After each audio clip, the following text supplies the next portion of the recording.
franchement, c'est sûr que le Covid, c'est pas une bonne chose.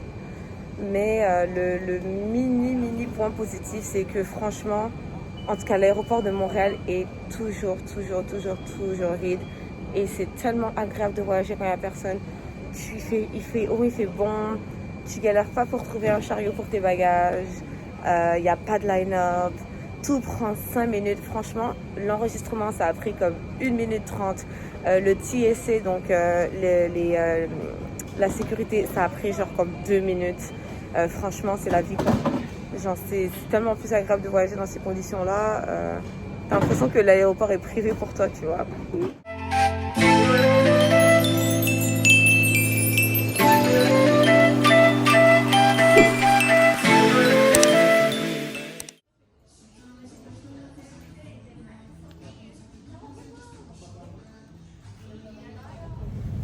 Juste avant de rentrer dans l'avion, on nous a remis à chaque passager ce kit sanitaire. Et en fait, moi, j'ai dû changer mon masque parce qu'ils n'acceptent pas les masques en tissu. Il faut absolument que ce soit des masques chirurgicaux.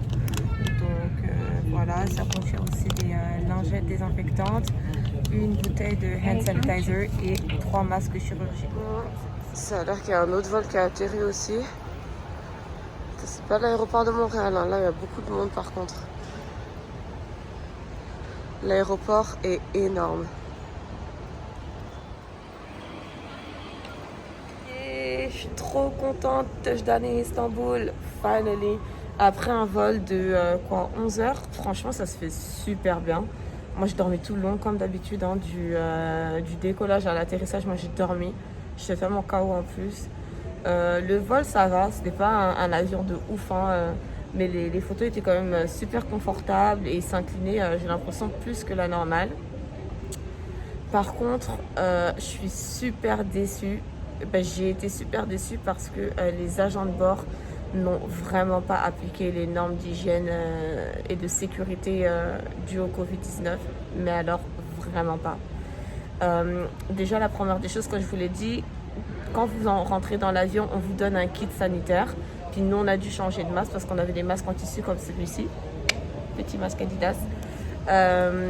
Pour mettre des masques sanitaires. Chirurgicaux en fait.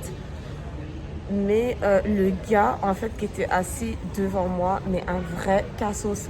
Déjà, ça se voit que le gars, il n'a pas l'habitude de prendre l'avion parce qu'il était en train de tout se taper des trucs qui étaient trop inutiles. Même son pote avec qui il voyageait, il était comme yo. Genre, ça sert à rien ce que tu fais. Bref. Le gars, il a refusé de mettre son masque pendant tout le vol. À un moment, il y a une hôtesse de l'air qui s'assoit devant lui qui lui dit « écoute, je pars pas tant que tu mets pas ton masque en fait. » Donc du coup, il a mis son masque.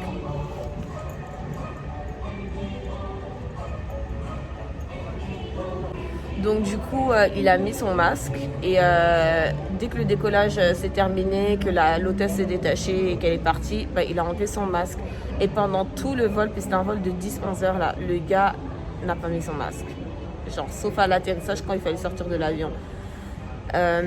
Puis ça aurait été une autre compagnie aérienne, je me serais plaint. Parce qu'en plus, le gars, il a toussé pendant tout le vol. Il avait pas l'air super propre en plus. Mais voilà, j'avais pas envie d'avoir des problèmes. Mais ouais, j'étais vraiment super énervée. Puis j'ai même posé la question à un agent de bord. Je lui ai dit, excusez-moi, mais s'il y a un passager qui refuse de mettre le masque, c'est quoi la procédure? Il dit, il faut qu'il signe une décharge pour dire qu'il refuse de porter le masque. Puis après, c'est la police qui vient le chercher à l'atterrissage. Mais le truc, c'est que moi, je n'ai pas vu signer de formulaire. Puis il n'y a pas la police qui est venue le chercher. Donc voilà, donc du coup, franchement, ouais, c'est vraiment pas drôle. Je comprends pas comment il y a des gens qui trouvent encore le moyen de rentrer.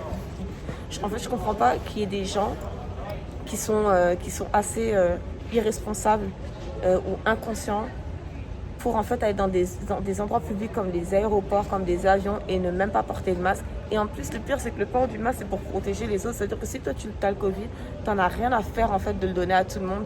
Et franchement, j'ai vraiment trouvé ça chiant. J'étais à 2 doigts de lui en toucher un mot, mais je me suis dit, tu sais quoi, c'est pas mon pays.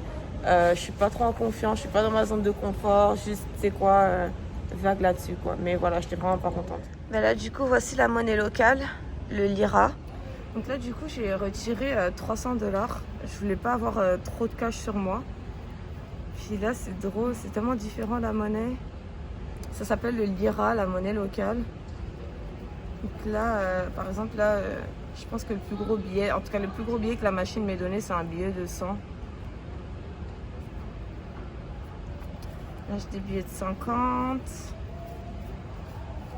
J'ai des petits billets de 10.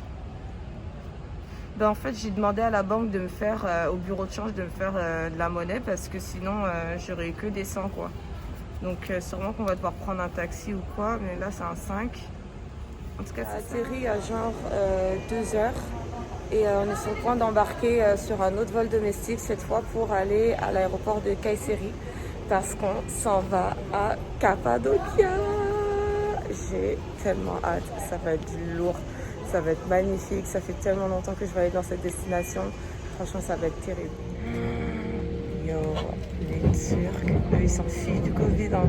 Le vol il est blindé alors que la classe à faire elle est vide et il n'y avait pas une grosse différence au niveau du prix, donc je pense que pour le retour on va seulement booker business parce que le vol il est plein.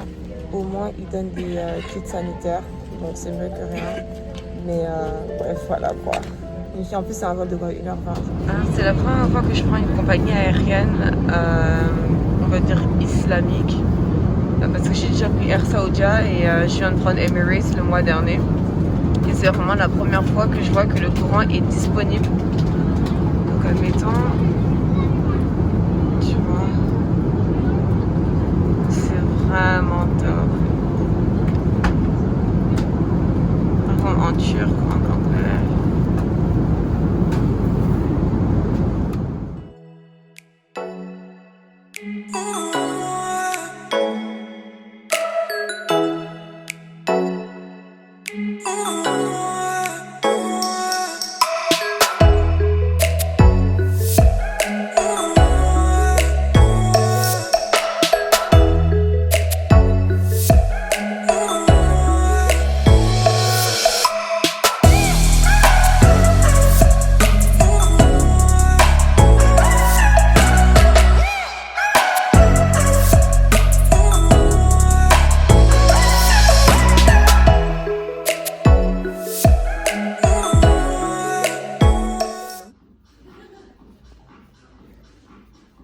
Il est chaud.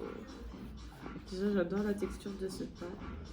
C'est quoi, il a dit, tu trempes un peu dans l'huile et après tu mets dans la poudre.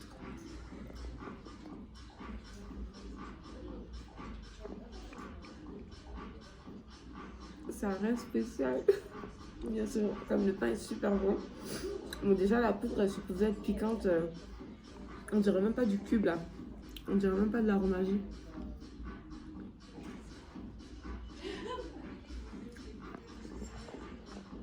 En tout cas, le pain il est excellent.